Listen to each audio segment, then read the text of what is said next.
sejam bem-vindos a mais uma aula de história. E ó, vou logo avisando, hein? Chegamos ao capítulo 10.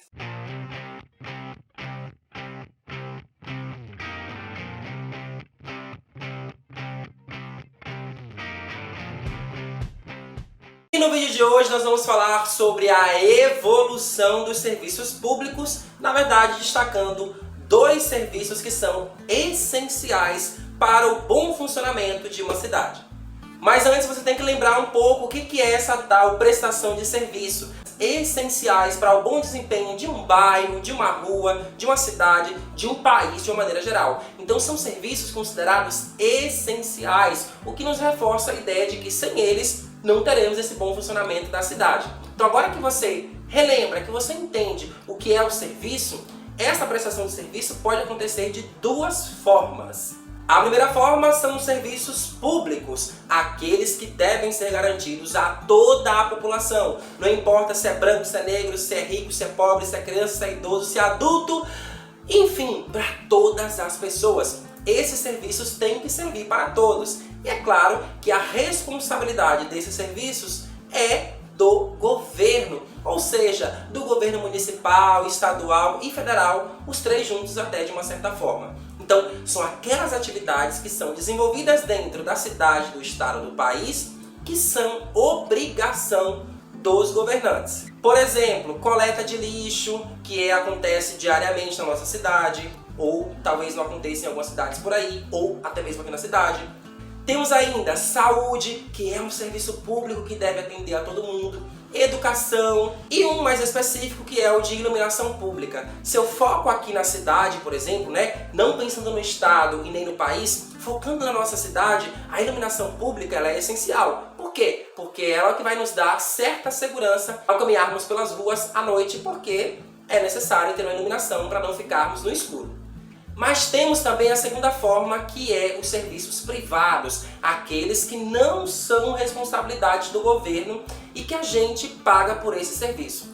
Na verdade, o serviço público a gente também paga por meio de taxas, impostos e tarifas. Mas aqui no caso do serviço privado, são aqueles serviços que você não sabe realizar e precisa que alguém faça para você. Por exemplo, o salão de beleza quando você corta o seu cabelo, que é o meu caso, cortei o cabelo essa semana. O que eu preciso? De uma pessoa que faça esse serviço, porque eu já me meti a cortar meu cabelo e não deu muito certo, ficou horrível. Esse é um serviço privado. Temos também as academias, as ginásticas, que as pessoas utilizam para poder ficar mais magros, ou mais sarados, ou enfim. E temos os pet shops também, que é mais um exemplo, Você precisa que alguém ofereça o serviço de banho e tosa no seu cachorrinho. E, gente, tem vários outros tipos de serviços privados, tá? Escola também é um serviço privado. Manicure, pedicure, um encanador que vai consertar alguma coisa dentro da sua casa que deu problema, como, por exemplo, a pia do banheiro ou o ralo da cozinha. Não, é o contrário. É o ralo do banheiro e a pia da cozinha. Enfim, esse é um serviço privado, um serviço que você paga para ter acesso de uma maneira mais clara, porém lembrando que os públicos a gente também paga. Agora, vamos focar em dois serviços que são essenciais, que estão no nosso dia a dia, mas olhando a sua evolução histórica. Afinal, o objetivo dessa aula é retratar esta evolução de dois desses serviços essenciais a nós. Como era a iluminação pública lá no passado? Então veja, será que existia iluminação pública? Será que as ruas eram sempre iluminadas? Será que havia eletricidade no passado? Pois é, essas são só algumas perguntas que, investigando, a gente descobre algumas características lá do passado que evoluíram com o tempo. Por exemplo, desse passado que eu estou falando, período da escravidão, até o início do século XX mais ou menos, não havia eletricidade. As pessoas ainda não tinham descoberto a eletricidade, que é essencial para nós, que é o que mantém, por exemplo, este ambiente iluminado, que eu consiga produzir material para vocês que passa na televisão, e que tem esse ventilador aqui que está me ajudando e muito, porque está um calor danado aqui, viu, minha gente? Enfim, a eletricidade é essencial em nossas vidas, mas essa é uma compreensão que temos hoje. Lá no passado, com a inexistência disso, as ruas eram escuras à noite. Na verdade, a rotina das pessoas acontecia durante o dia. Ninguém ficava pela rua perambulando durante a noite. Não, a noite era um momento de descansar. Porém, quando começaram a surgir as primeiras tecnologias relacionadas à iluminação pública, descobriram uma forma de iluminar as ruas utilizando, por exemplo, o óleo da baleia. E então eles criaram uma espécie de lamparina, lampião, em que uma pessoa era encarregada de fazer esta iluminação, ou seja, de acender. E isso foi chamado de acendedores de lampião. No começo, os escravos faziam esse serviço de acender os lampiões das ruas e depois foi passando para outros empregadores. E com o tempo, chegará a eletricidade que vai permitir que nós tenhamos a iluminação tanto nas ruas quanto dentro de nossas casas. Agora, isso que a gente tem aqui mantido é algo produzido e organizado pelo governo. E mais do que isso, é um serviço que deve ser garantido a todos, que ilumina não só as ruas da cidade, mas também a nossa casa.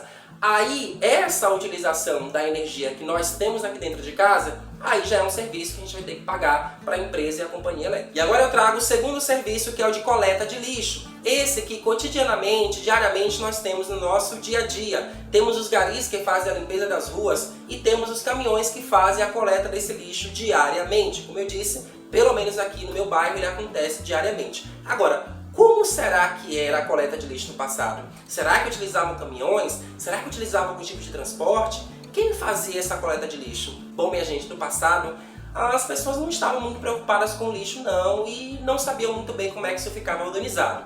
Primeiro porque as pessoas não tinham essa consciência de cuidar do planeta.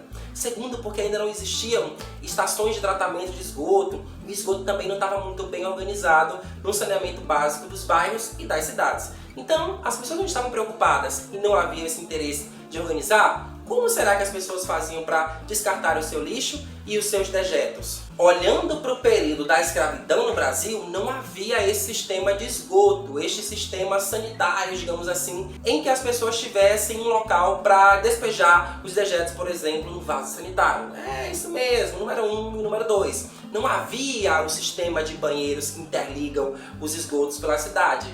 Não, as pessoas faziam em tonéis, enchiam seus barris e os seus tonéis até a tampa. Aí, quando estava muito cheio, vinham grupos de escravizados para pegar estes tonéis e despejarem no mar ou em rios.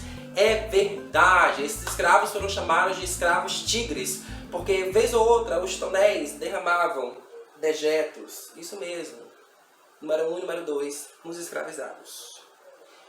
Triste. E eles faziam esse serviço, claro, obviamente, porque eram obrigados.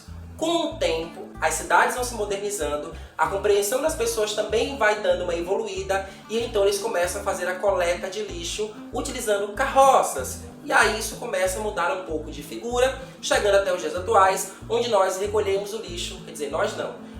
As empresas recolhem o lixo diariamente das nossas casas. E aí nós temos uma coleta de lixo mais organizada por empresas que prestam esse serviço gratuitamente para nós. Quando eu digo gratuitamente, reforço, são serviços públicos, porém, através de taxas, impostos e tarifas que pagamos no nosso dia a dia, nós estamos, de certa forma, pagando para ter esse serviço. Cabe a nós entendermos da seguinte forma: são serviços essenciais que é o governo quem recebe esses impostos que eu estou falando aqui e devolve para nós em troca de serviços públicos. É assim que deve funcionar e infelizmente a gente sabe que isso não acontece sempre. E aí, minha gente, uma outra discussão que temos atualmente sobre consciência ambiental é de que o lixo deve ser descartado não mais em lixões, como ficou muito tempo sendo feito assim.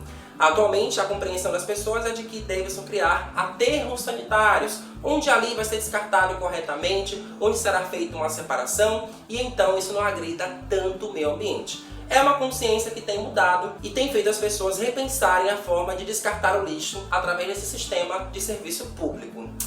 Tem mais coisas sobre esse assunto, mas a gente continua conversando na nossa próxima aula.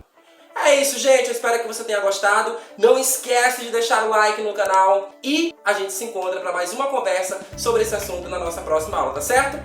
Beijo grande, minha gente. Até a próxima aula. Tchau!